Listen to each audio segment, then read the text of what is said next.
hano. Mwami Imana turakwinginze kugira ngo uzubane nawe. Haleluya. Ibi bidukikije, aya mashyamba, ibiyaga n'ibyatsi, nubwo bidafite umwuka ariko nabyo bikwiye kurindwa no kubungwabungwa. Azavamo abazajya kwigisha abandi, kugira abandi bamenye ibyo turimo, ari ibikorwa nta nama ibiganiro ibyo turimo, ahubwo gahunda dufite ni gahunda y'ibyiza kandi yahawe umugisha n'Imana, umugisha n'ubuyobozi bw'itorero, umugisha n'ubuyobozi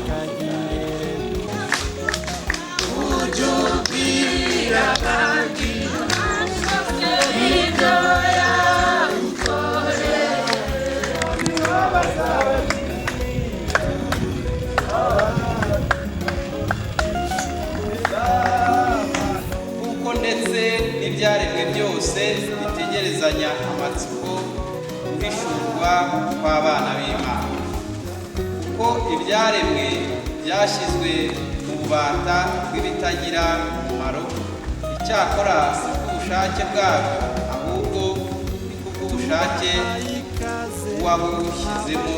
Mwakire ibiremwa by'Imana.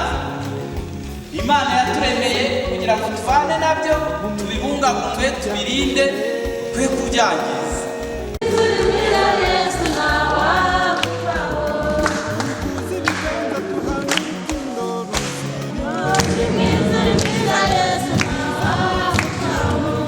ubuzima bwawe bwo mu bidukikije bukamura mu bimera no mu bahanzi birahura, kuko buri mwuka gusa duhumeka dukohereza kandi nayo izakwishimira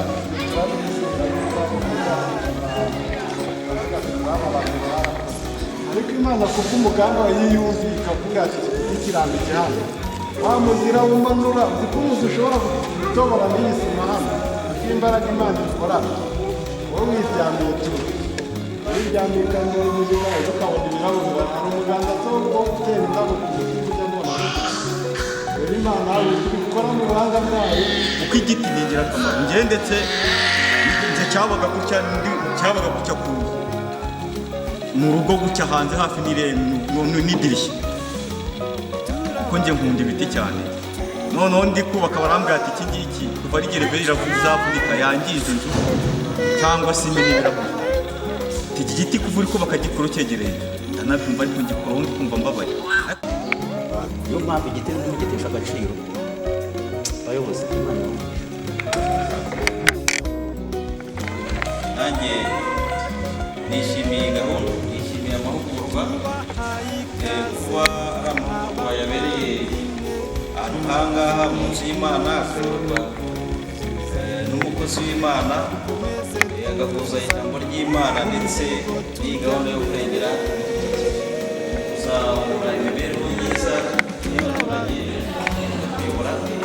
Hari icyo nanone biri buze gufasha itorero kugira abakristo batekanye, abakristo bazi ibidukikije akamaro kabyo ndetse no kubisigasira.